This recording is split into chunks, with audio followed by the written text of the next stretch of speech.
Halo teman-teman, DC Pinjol menelpon mengancam akan datang ke rumah, itu hoak atau fakta? Nah, masalah ini banyak dialami loh subscriber saya yang sudah melakukan galpay alias gagal bayar di pinjaman online. Kalau DC nelpon itu gimana? Apakah hoak atau fakta? Nah, di video kali ini saya akan bahas tuntas ya teman-teman. Yang pertama-tama teman-teman harus tahu jika DC atau debt collector itu tugasnya menagih teman-teman jika teman-teman gagal bayar. Jadi debt collector itu juga ada sertifikasi untuk ditagih teman. Misalnya teman-teman ada di kota besar itu otomatis akan didatangi debt collector. Tapi jika teman-teman ada di pegunungan itu tidak akan ditagih teman. Jadi ada sertifikasi. Nah, untuk aplikasinya sendiri juga beda-beda teman.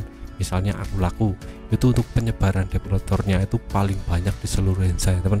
Jadi di Jabodetabek dan di kota-kota besar di seluruh Indonesia itu ada debt collectornya kalau Aku Laku. Karena Aku Laku itu sudah 50 juta orang penggunanya teman, jadi sudah banyak sekali yang menggunakan Aku Laku.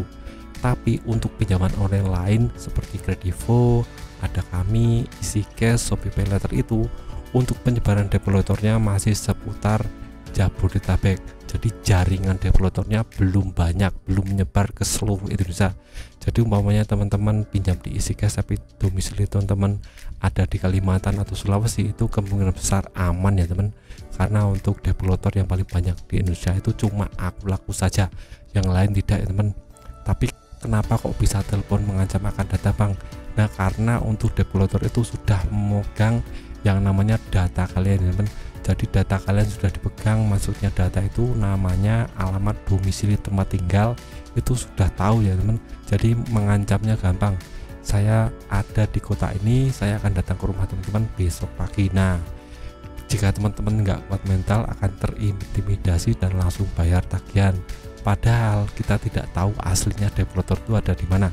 Misalnya debt collector itu ada di Jakarta, kita ada di Kalimantan gitu, bisa langsung telepon, saya akan sudah di kota mau telepon, padahal orangnya di Kalimantan ya teman. Itu cuma gertak sambal, cuma mengancam ya teman, tidak ada di kota teman-teman. Karena debt collector juga mikir-mikir kalau mau datang ke rumah teman-teman, karena untuk domisili di pegunungan atau pedesaan itu otomatis tidak akan ditagih karena untuk sampai aksesnya sulit ya teman. Jadi debt collector mikirnya untuk bensin dan biaya lain-lain itu juga banyak, kalau sampai nggak bayar juga tekor debt collectornya teman.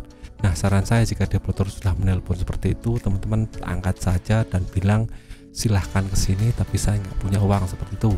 Nah, debt collector juga akan mikir mau datang ke rumah teman-teman atau tidak, karena ya kalau mau datang nggak punya uang ya sama aja cuma ngomong kosong, nggak akan ada timbal balik dari debt collector ya teman. Itu jika debt collector akan datang, tapi kebanyakan cuma hoak ya teman. Jadi untuk telepon dari debt collector itu biasanya cuma omong kosong, cuma menipu teman-teman agar teman-teman terpacu untuk membayar tagihan. Itu banyak sekali dialami, dan jika teman-teman ada telepon, kalau teman-teman kuat mental bisa angkat saja. Tapi jika teman-teman nggak kuat mental, nggak bisa berbicara, nggak bisa berdiskusi, bernegosiasi, teman-teman coba untuk matikan saja, copot kartunya, ganti kartu yang baru. Itu akan membuat hidup teman-teman lebih tenang, dan nantinya tidak akan ditagih debt collector. Karena debt collector mau datang ya nggak ada konfirmasi kalau teman-teman di rumah atau tidak teman. Karena debt collector itu juga mau datang ke rumah itu konfirmasi dulu apakah orangnya ada atau tidak. Nah, kita kan nggak tahu kalau semuanya kita domisili di tempat A padahal kita sudah pindah ke tempat B. Nah, nanti debt collector kalau datang ke rumah kita nggak ada ya tekor di bensin dan teman. Jadi seperti itu, debt collector juga mikirnya sampai sejauh itu. Kalau tidak ada konfirmasi dari kita kalau kita di rumah, tidak akan datang teman. Jika teman-teman kuat mental, teman-teman coba angkat saja dari telepon debt collector itu, teman-teman bilang saja saya nggak punya uang, silahkan datang ke sini. Nah, nanti akan shock ya debt collectornya. Seperti itu saran dari saya. Jika teman-teman mau coba praktekkan silahkan saja, saya jamin debt collector tidak akan berani datang ke rumah teman-teman. Nah, itu saja video saya tentang DC pinjol menelpon, apakah hoak atau fakta.